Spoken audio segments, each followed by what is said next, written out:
राधे राधे, जय श्री कृष्णा। जय श्री कृष्णा। कैसे हैं आप सभी लोग? मस्त होंगे, स्वस्थ होंगे। चलिए आज हम आपको सुनाते हैं प्रदोष त्रयोदशी व्रत की कथा। अगर आपको अच्छी लगे तो प्लीज लाइक करें, कमेंट करें, शेयर करें। चैनल पर नए हैं तो प्लीज चैनल को सब्सक्राइब करें। राधे राधे, जय श्री कृष्णा, जय श्री कृष्णा। ओम नमः शिवाय। चलिए देर न करते हम आपको सुनाते हैं त्रयोदशी व्रत की कथा। पूर्व काल में एक पुत्रवती ब्राह्मणी थी। उसके 2 पुत्र थे। वे ब्राह्मणी बहुत निर्धन थी। देव योग से उसे एक दिन महेश ऋषि शांडिल्य के दर्शन हुए। महेश ऋषि के मुख से प्रदोष व्रत में शिव पूजन की महिमा सुनकर उस ब्राह्मणी ने ऋषि से पूजन की विधि पूछी। उसकी श्रद्धा और आग्रह से ऋषि ने उस ब्राह्मणी को शिव पूजन का उपयुक्त विधान बतलाया और उस ब्राह्मणी से कहा, तुम अपने दोनों पुत्रों से शिव की पूजा कराओ। इस व्रत के प्रभाव से तुम्हें 1 वर्ष के पश्चात पूर्ण सिद्धि प्राप्त होगी। उस ब्राह्मणी ने महेश ऋषि शांडिल्य के वचन सुनकर उन बालकों के सहित नतमस्तक होकर मुनि के चरणों में प्रणाम किया और बोली, हे ब्राह्मण, आज मैं आपके दर्शन से धन्य हो गई। मेरे ये दोनों कुमार आपकी शरण में हैं। ये सूचिव्रत मेरा पुत्र है और राजसुत मेरा धर्मपुत्र है। ये दोनों बालक आपके सेवक हैं। आप मेरा उद्धार कीजिए। उस ब्राह्मणी को शरणागत जानकर मुनि ने मधुर वचनों द्वारा दोनों कुमारों को शिव जी की आराधना विधि बताई। तदंतर वे दोनों बालक ब्राह्मणी मुनि को प्रणाम करके शिव मंदिर में चले गए। उसी दिन से वे दोनों बालक मुनि के कथा अनुसार नियम पूर्वक प्रदोष काल में शिव जी की आराधना करने लगे। पूजा करते हुए उन दोनों को 4 महीने बीत गए। एक दिन राजसुत की अनुपस्थिति में सूची व्रत स्नान करने नदी किनारे चला गया और जल क्रीड़ा करने लगा। संयोग से उसी समय उसी नदी की तलहटी में चमकता हुआ धन का बहुत बड़ा कलश दिखाई पड़ा। उस धन पूर्ति कलश को देखकर सूची व्रत बहुत ही प्रसन्न हुआ। उस कलश को वे सिर पर रखकर ले आया। कलश को भूमि पर रखकर वे अपनी माता से बोला, हे माता, शिव जी की महिमा तो देखो। भगवान ने इस घड़े के रूप में अपार संपत्ति दे दी है। उसकी माता घड़े को देखकर आश्चर्यचकित करने लगी और राजसुत को बुलाकर कहा, बेटा मेरी बात सुनो। तुम दोनों इस धन को आपस में आधा आधा बांट लो। माता की बात सुनकर सूचिव्रत अत्यंत प्रसन्न हुआ, परंतु राजसुत ने अपनी असहमति प्रकट करते हुए कहा, हे माँ, यह धन तेरे पुत्र के पुण्य से उसे प्राप्त हुआ है। यह धन तेरे पुत्र के पुण्य से प्राप्त हुआ है। मैं इसमें किसी प्रकार का हिस्सा लेना नहीं चाहता, क्योंकि अपने किए हुए कर्म का फल मनुष्य स्वयं ही भोगता है। सही बोला इसने, क्योंकि जो कर्म है ना वो हमको ही भुगतने पड़ते हैं। अपने कर्म यानी इस तभी तो बोलते हैं कर्म अच्छे होते हैं तो आज नहीं तो कल उन कर्मों का फल जरूर अवश्य ही मिलता है। इसलिए अपने कर्मों को हमेशा अच्छे ही बनाए रखने चाहिए, क्योंकि भगवान देखता है, कोई नहीं देखता है। परिवार, घर परिवार, दुनियादारी कोई नहीं देखता कि हम कर्म अच्छे कर रहे हैं बुरे कर रहे हैं। बट एक ईश्वर है, मेरे ठाकुर जी हैं, जो दिन रात 24 घंटे हमको देखते हैं कि हम क्या कर रहे हैं, क्या कर्म करते हैं, किसके लिए। तो हमारे ठाकुर जी कर्म अच्छा करते हैं तो कर्मों का फल आज नहीं तो कल हमको मिलता ही है। हमको नहीं तो हमारी आने वाली पीढ़ी को मिलता है, मिलता जरूर है। इस प्रकार शिव पूजन करते हुए एक ही घर में उन्हें 1 वर्ष व्यतीत हो गया। एक दिन राजकुमार ब्राह्मण के पुत्र के साथ बसंत ऋतु में वन विहार करने के लिए गया। वे दोनों जब साथ साथ वन में बहुत दूर निकल गए तो उन्हें वहां पर सैकड़ों गंधर्व कन्याएं खेलती हुई दिखाई पड़ी। ब्राह्मण कुमार उन गंधर्व कन्याओं को क्रीड़ा करते देखकर राजकुमार से बोला, यहाँ पर कन्याएं विहार कर रही हैं, इसलिए हम लोगों को अब और कहीं चलना चाहिए।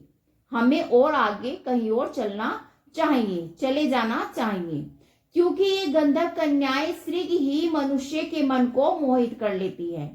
इसलिए मैं तो इन कन्याओं से दूर ही रहूंगा। परंतु राजकुमार उसकी बातें अनसुनी कर कन्याओं के विहार स्थल में निर्भीक भाव से अकेला ही चला गया, मतलब बिना डर के। उन सभी गंधर्व कन्याओं में प्रधान सुंदरी उस आए हुए राजकुमार को देखकर मन में विचार करने लगी कि कामदेव के समान सुंदर रूप वाला ये राजकुमार कौन है।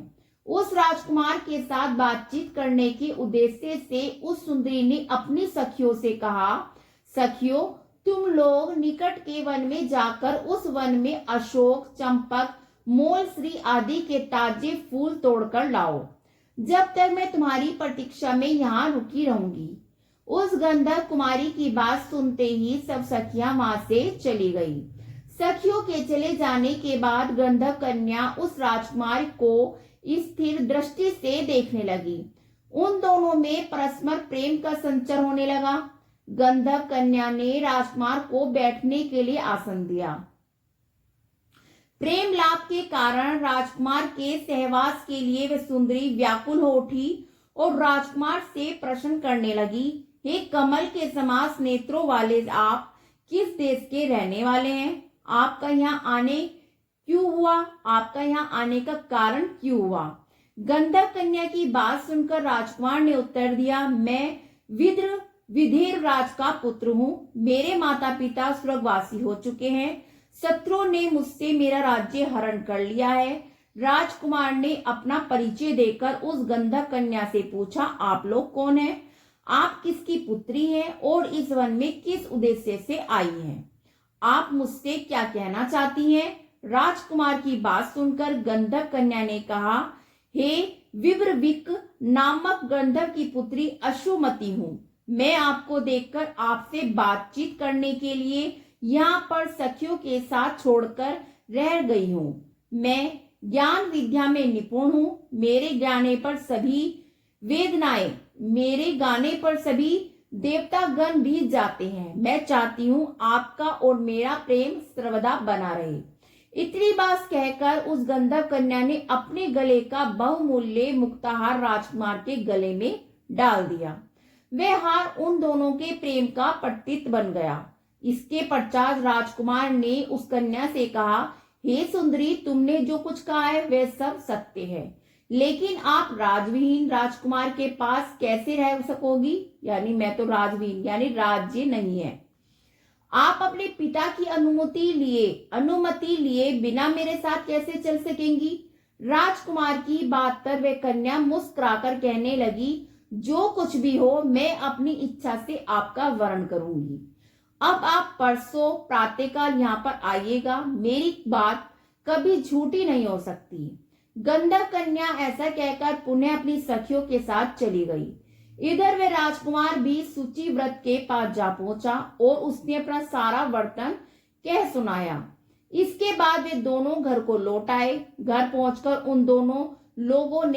उन लोगों ने ब्राह्मणी से सब हाल कहा, जिसे सुनकर वह हर्षित हुई। गंधर्व कन्या द्वारा निश्चित दिन को वह राजकुमार सूची व्रत के साथ उसी वन में पहुंचा। वहां पहुंचकर उन लोगों ने देखा, गंधर्वराज ने उन दोनों कुमारों का अभिनंदन करके उन्हें सुंदर आसन पर बैठाया और राजकुमार से कहा, मैं परसों कैलाशपुरी को गया था। वहां पर भगवान शंकर पार्वती जी के साथ विराजमान थे। उन्होंने मुझे अपने पास बुलाकर कहा, पृथ्वी पर राजयुक्त होकर धर्मगुप्त नामक राजकुमार घूम रहा है। शत्रुओं ने उसके वंश को नष्ट भ्रष्ट कर दिया है। वह कुमार सदा ही भक्ति पूर्वक मेरी सेवा किया करता है। इसलिए तुम उसकी सहायता करो, जिससे वे अपने शत्रुओं पर विजय प्राप्त कर सके।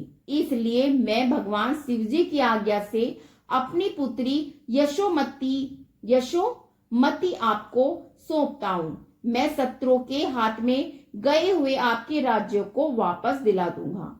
आप इस कन्या के साथ 10,000 वर्षों तक सुखपूर्वक भोग कर शिवलोक को चले जाएंगे। शिवलोक में जाने पर भी शिवलोक में जाने पर भी मेरी पुत्री इसी शरीर से आपके साथ रहेगी। इतना कहकर गंधर्व ने अपनी पुत्री का विवाह राजकुमार के साथ कर दिया। दहेज में अनेक बहुमूल्य रत्न, वस्त्र, रथ आदि प्रदान किए। इसके अतिरिक्त दास दासियां शत्रु पर विजय पाने के लिए गंधर्वों की चतुरंगी सेना भी दी। राजकुमारों ने गंधर्वों की सहायता से शत्रु को नष्ट कर दिया और अपने नगर में प्रविष्ट हुआ, यानी प्रवेश किया। मंत्रियों ने राजकुमार को सिंहासन पर बैठाकर राज्याभिषेक किया। अब वह राजकुमार राजसुख भोगने लगा। जिस दरिद्र ब्राह्मणी ने इसका पालन पोषण किया था, यानी जो गरीब माता बनी हुई थी इनकी, उसे ही राजमाता के पद पर आसीन किया गया। यानी जो माता थी ना, उनको राज्य पद पर बिठा दिया, मतलब राजमाता। वह सूचिव्रत ही उसका छोटा भाई बना। इस प्रकार प्रदोष व्रत में शिव पूजन के प्रभाव से वह राजकुमार दुर्लभ पद को प्राप्त हुआ। जो मनुष्य प्रदोष काल में अथवा नित्य ही इस कथा को श्रवण करता है, वह नित्य ही सभी कष्टों से मुक्त हो जाता है और अंत में परम गति को अधिकारी होता है, परम गति का अधिकारी होता है। राधे राधे, जय श्री कृष्णा, जय श्री कृष्णा, जय माता दी। ओम नमः शिवाय, ओम नमः शिवाय, ओम नमः शिवाय। हर हर महादेव।